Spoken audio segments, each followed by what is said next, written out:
اس کے سر پہ تاج رکھا جائے گا، جس کا بیٹا حافظ قرآن ہے۔ یہ ہمارے محترم عبید اظہر صاحب تھے۔ عبید اظہر صاحب کے بیٹے نے بھی ماشاءاللہ ابواللیث نے پچھلے سال یہاں حفظ مکمل کیا، اور اس وقت وہ بچہ 9th پڑھ رہا ہے، فاؤنڈیشن پڑھا، 9th پڑھ رہا ہے، بہترین قاری ہے، اچھا حافظ ہے، اور اتنا پابند ہے کہ نماز اور ساری چیزوں میں وہ آگے رہتا ہے۔ عبید بھائی کے لیے یہ الحمدللہ اچھا سرمایہ ہے کہ ان کے بیٹے نے یہیں پہ حفظ کیا، اور آج ان کے بھانجے یا بھتیجے وہ ماشاءاللہ حفظ مکمل کر رہا ہے، وہ بھی انہی کی نگرانی میں کر رہا ہے۔ آپ اس سے ان کا جذبہ سوچ سکتے ہیں، لیکن جس درد کا انہوں نے احساس دلایا ہم کو اور آپ کو کہ حافظ بچوں کی مارکیٹ میں قیمت بہت کم ہے، یہ واقعتاً بہت ہی تکلیف دہ بات ہے۔ اسی لیے اس ادارے میں ان بچوں کو حافظ بنانے کے ساتھ، قاری بنانے کے ساتھ ان کے لیے انتظام کیا گیا ہے، اور وہ بچے بڑی تعداد میں ابھی آپ کے سامنے آ کر بیٹھیں گے کہ ان کی مارکیٹ میں بھی اہمیت اور قیمت ہو جائے۔ وہ یہ نہ کہا جائے جو آپ سے کہا گیا کہ حافظ لائیے۔ بات یہ ہے کہ اسلام کی بنیادی تعلیمات میں سے ہے کہ ہم وقت کے پابند بنیں۔ پوری کوشش تھی، ان مہمانوں کی طرف سے نہیں لیٹ ہوا ہے، مہمانوں کو تو تھوڑا لیٹ بلایا ہی جاتا ہے۔ تاخیر کئی چیزوں میں ہوتی ہے، لیکن میں اس بات کو آج دہرانا ضروری سمجھتا ہوں، پہلے اپنے لیے، پھر اپنے اساتذہ کرام کے لیے، منتظمین کے لیے، اور بچوں کے لیے، اور آپ سب کے لیے، کہ اس ملت کا امتیاز یہ ہے کہ ہر چیز اس کا وقت پر ہے۔ ان الصلاۃ کانت علی المؤمنین کتابا موقوتا، نماز جو اللہ کی عبادت ہے، اللہ جو ہر وقت عبادت کو قبول کر لے گا، ہماری عبادت کو دیکھ لے گا، سمجھ لے گا۔ پھر بھی اس نے کہا کہ نہیں، ہم نماز بھی قبول کریں گے تو وقت پر۔ پروگرام کے سلسلے میں ہم سے تاخیر ہوئی ہے، آج ہم معذرت کرتے ہیں۔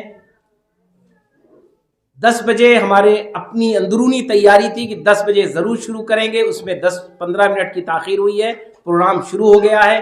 ہمارے 2 مقررین الحمدللہ اپنی بات رکھ چکے ہیں۔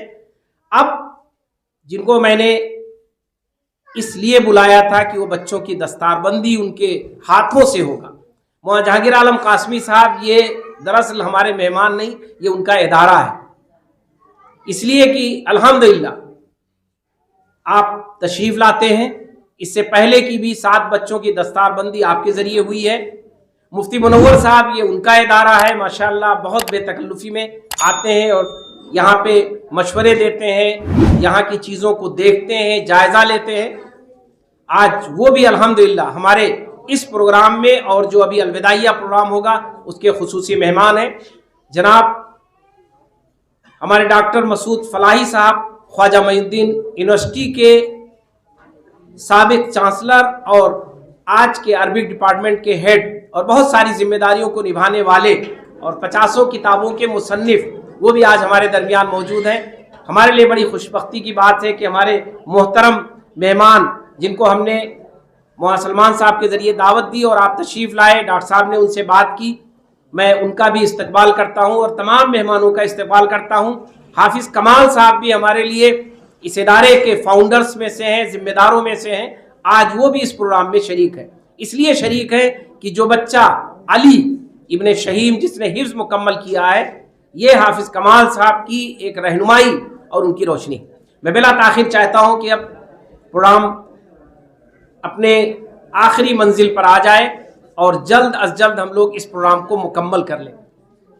تینوں بچے جن کی آج خصوصاً دستار بندی ہے، اپنے مہمانوں سے ہم بتانا چاہتے ہیں کہ اس سال الحمدللہ 10 بچوں نے یہاں پر حفظ قرآن مکمل کیا ہے، اور اس سے اہم چیز یہ ہے کہ آپ ان کی عمروں کو دیکھ کر یہ اندازہ کریں گے کہ انہوں نے بڑی اسپیڈ سے، بڑی محنت سے اور بہت ہی کم وقت میں حفظ قرآن مکمل کیا ہے۔ یہ ایک بڑا وہ ہے. ایک چیز جو بڑی اہم ہے کہ کم وقت کا مطلب جو ضرورت بھر کا وقت ہے وہ خرچ ہو، زائد نہ ہو. عام طور پر بہت سے لوگ حفظ اس لیے نہیں کراتے ہیں کہ پتہ نہیں کتنا دن لگ جائے، بچہ بڑا ہو جائے گا. معاشرے میں عام طور پر حافظ آپ کو ملیں گے تو 17 سال 18 سال 19 سال 16 سال کے زیادہ تر. پھر لوگ گھبرا جاتے ہیں اب بچہ کیا پڑھے گا کیا کرے گا، عمر زیادہ ہو گئی.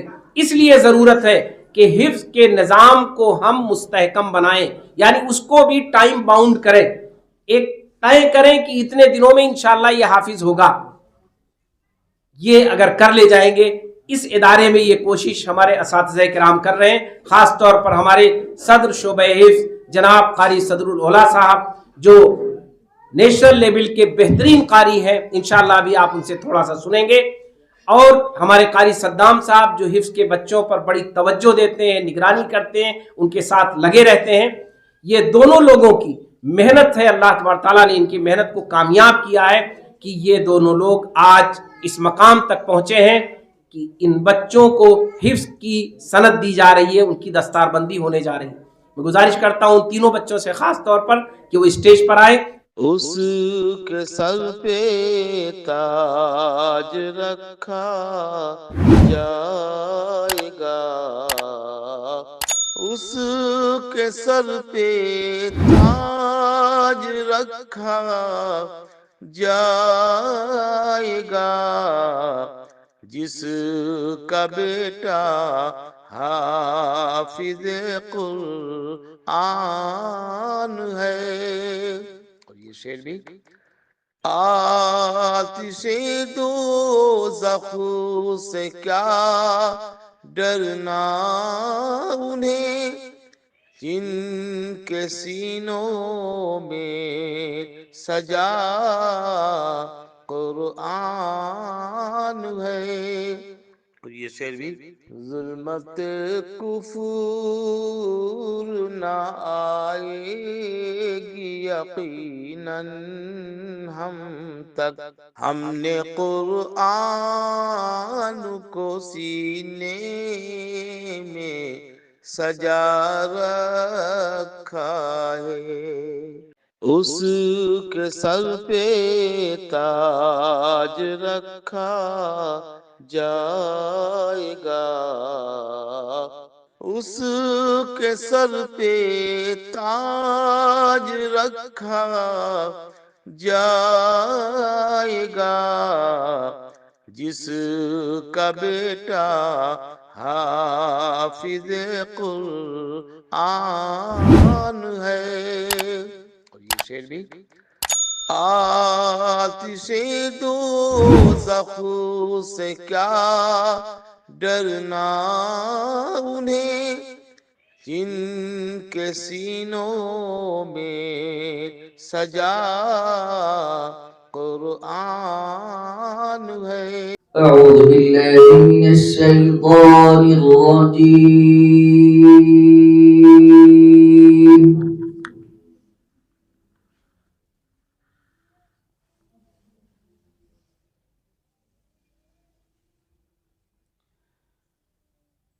بسم الله الرحمن الرحيم.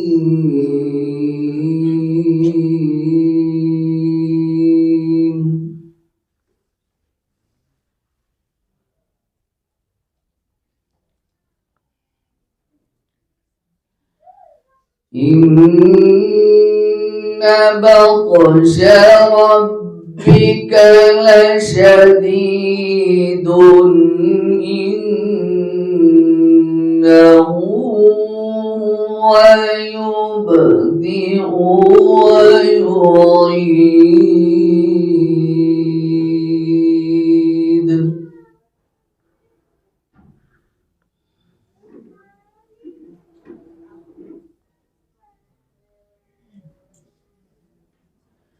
وهو الغفور الودود.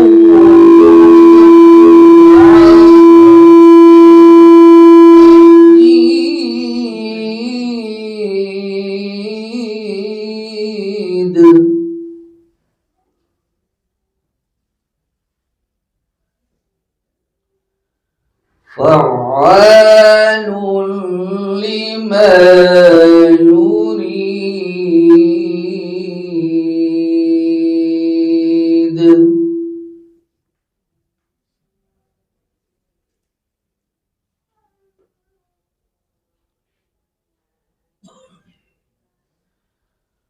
وهو الغفور الودود ذو العرش المجيد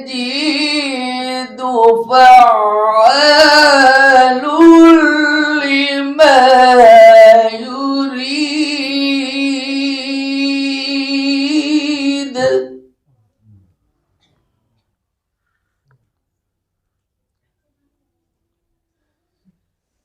هل أتاك حديث الجنود فرعون وثمود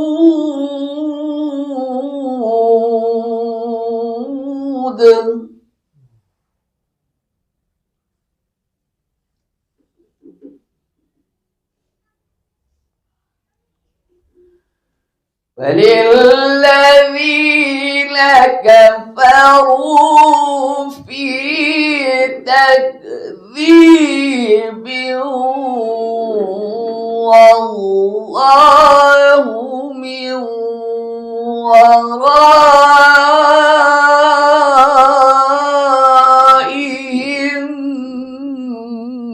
محيط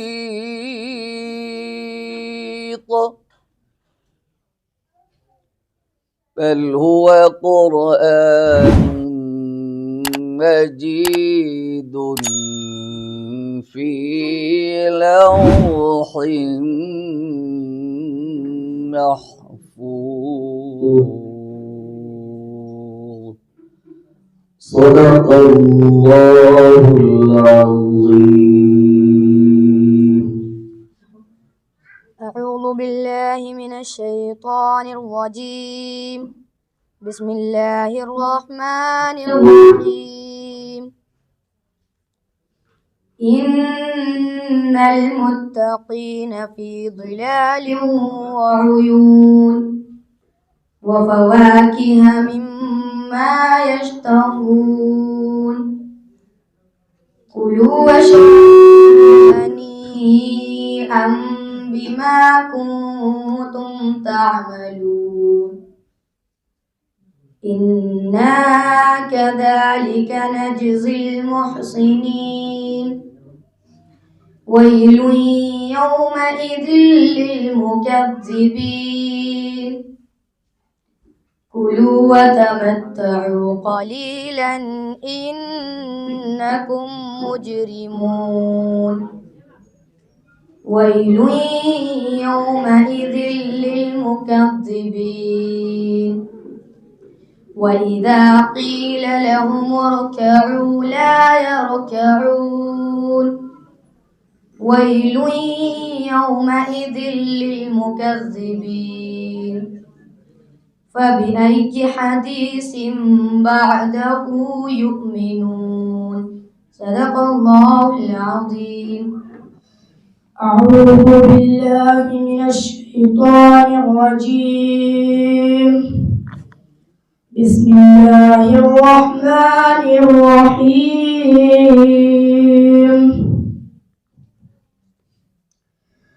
وجاءوا على قميصه بدم كذب قال بل سولت لكم أنفسكم أمرا فصبر جميل والله المستعان على ما تصفون.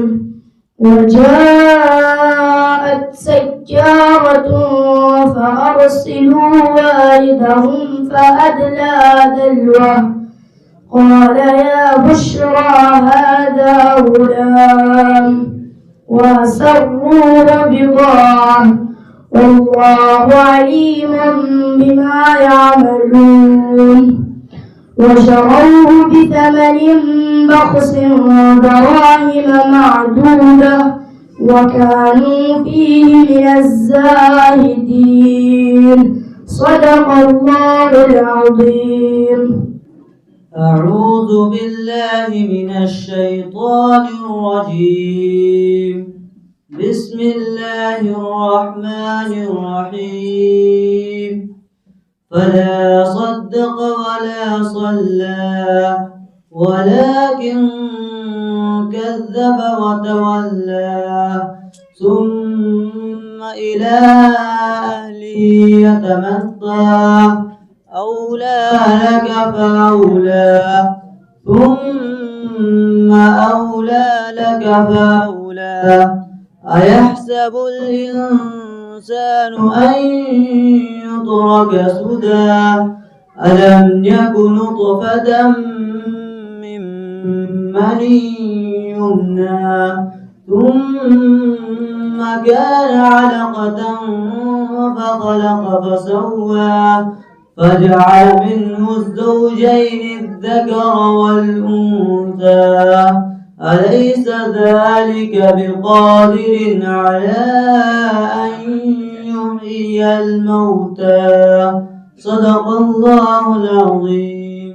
Learn online की जानिब से आपसे बस इतनी इल्तिजा है कि हमारे इस प्रोग्राम को लाइक, शेयर और सब्सक्राइब ज़रूर करें। साथ ही बेल आइकन दबाना ना भूलें, जिससे हमारी हर वीडियो आप तक अपलोड होने के साथ ही पहुंच सके। शुक्रिया।